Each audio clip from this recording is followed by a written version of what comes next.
So this is part 2 of the complex number system. What we want to do on these problems is simplify the quotients. Just remember that quotient means stuff that's divided. So like this first one is 3 plus 4i divided by 4 minus I. So this is considered a quotient. Now if you remember, you're not allowed to leave radicals in denominators. Let's review just for a second. If you had something like 2 over 3 plus the square root of 2, and you wanted to simplify that, you would have to multiply by the conjugate of the denominator. You would multiply by 3 minus the square root of 2 over 3 minus the square root of 2. So you're multiplying by 1, right? This reduces to 1. If you multiply a fraction by 1, you're not really changing it. So what we're doing is mathematically legal. That's just what that means. So let's go through and work that out. Just as a review, we're going to have 2 times 3 and 2 times the negative square root of 2. Probably should not have multiplied that out, but that's okay for now. In the denominator, we have to do the FOIL method, or just distribute all of these to all of these. So 3 times 3 is 9. 3 times negative square root of 2 is negative 3 square root of 2. Square root of 2 times 3 is 3 square root of 2. And square root of 2 times negative square root of 2 is the negative square root of 4. These are like terms, and when you add them together, you get 0. So in the numerator, we have 6 minus 2 square root of 2. In the denominator, we have 9 minus the square root of 4. And the square root of 4 is 2. So we have 6 minus 2 square root of 2 all over 7. Now this actually can't be reduced anymore, so this would be the simplified answer. And the whole reason we did that is to get this radical out of the denominator. Okay, so see, we have no more radicals in the denominator here. Well, do you remember what I stands for? Remember, I is the square root of negative 1. So if you have an I in a denominator, it's a square root, so you got to get it out of there. So let's look at A.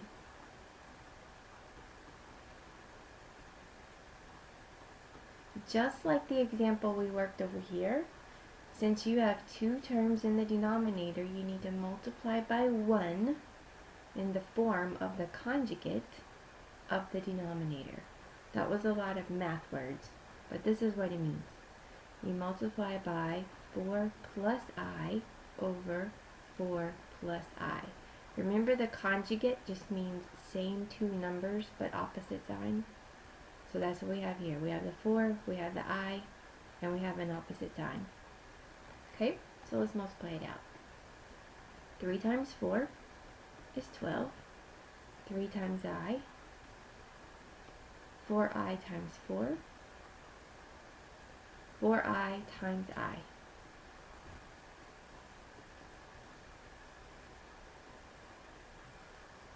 In the denominator, 4 times 4, 4 times I, negative I times 4, and negative I times I. Let's start simplifying. We're going to add these, and don't forget that I squared is equal to negative 1.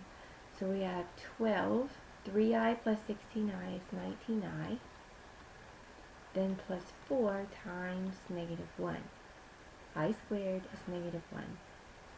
Denominator, we have 4i minus 4i, that's 0. And then we have minus an I squared. So we have 16 minus negative 1.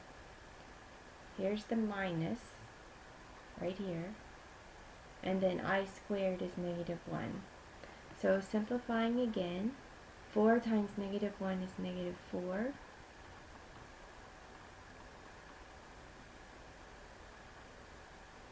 Sometimes the marker just doesn't stay on the screen. Let me double check, make sure everything showed up. 12 plus 19i minus 4, and then in the denominator, 16 plus 1 would be 17. So now 12 minus 4 would give you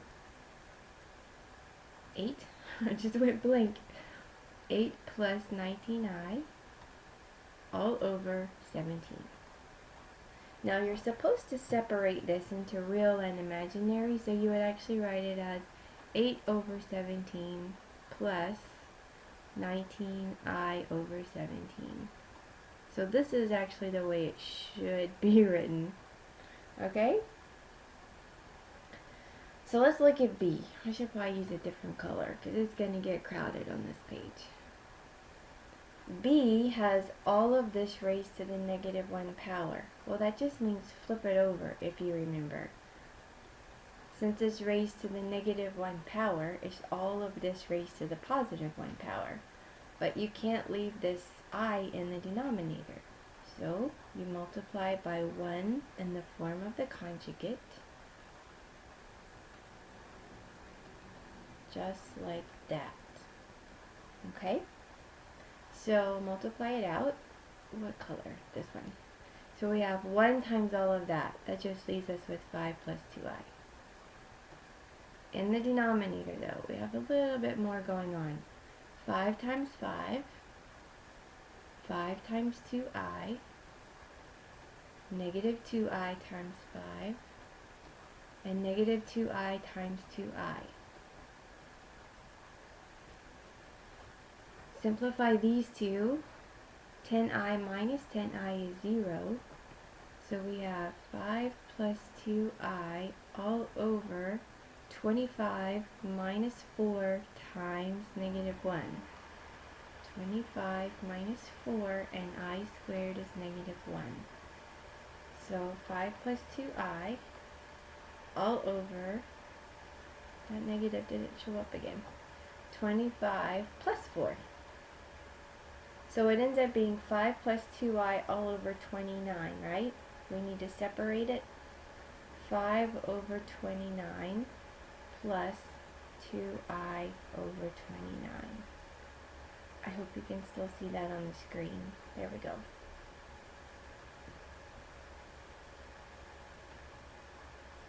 Okay, how about C? C is just 1 over I. Well, the last two, we had 2 terms in the denominator. So we have 2 terms here, we have 2 terms here. This time we only have 1 term. We didn't work an example like that over here. But if you remember from before, if you had something like 1 over the square root of 2, all you had to do was just multiply by square root of 2 over square root of 2. You would get the square root of 2 over the square root of 4. But the square root of 4 is 2. So if you just multiply by the denominator in the form of 1, then it simplifies your fraction. That's what we're going to do here. We're going to multiply by I over I. You don't need the conjugate because it's just 1 term. So if we were to multiply this out, 1 times I is I times I is I squared. But what's I squared? I squared is negative 1. Now what's I over negative 1? It's negative I. So that fraction will simplify into a negative I. As long as you don't have an I in the denominator, it's okay.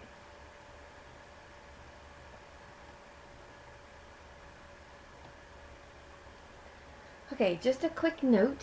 Whenever you're dealing with negatives and radicals, you have to be really careful. Do you see how these two are multiplied together first and then you take the square root? Well, to do exactly that, multiply them first. That gives you a positive 36. And the square root of 36 is 6. However, if they're separated like this, you have to take care of those negatives first. The square root of negative 9 is 3i, and the square root of negative 4 is 2i. When you multiply these two together, you get 6i squared. But remember, I squared is negative 1. So 6 times negative 1 is negative 6. Okay, so let's look at these two examples. This little square means to write this down twice. So 4 minus when I write it down, I want to go ahead and simplify this radical. We can't really take the square root of 2, but we can get that negative out of there. Remember, square root of negative 2 is the square root of negative 1 times 2. That's the square root of negative 1 times the square root of 2. What's the square root of negative 1? It's I. So you have I times the square root of 2. So I'm going to go ahead and write it in that form. I square root of 2. And I have to write it twice. Now I just need to multiply it all out. 4 times 4 is 16. 4 times negative I square root of 2 is negative 4I square root of 2. Negative I square root of 2 times 4 is the same thing. And then negative I square root of 2 times negative I square root of 2 is positive I squared square root of 4. Have a look at that, make sure you get it before going on. Okay, these are like terms. So we're going to have 16 minus 8I square roots of 2 plus, what's I squared?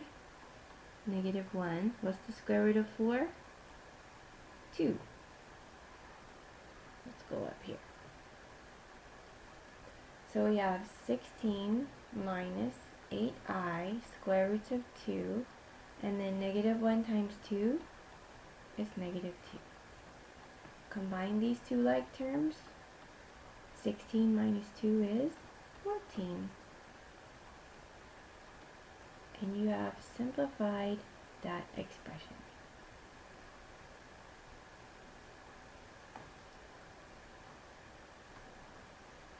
Okay, let's try B. We have the square root of 9. I'm going to go ahead and simplify it as we go.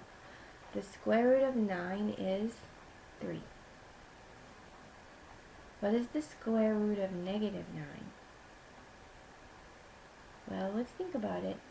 The square root of negative 9 is the square root of negative 1 times 9, which is the square root of negative 1 times the square root of 9.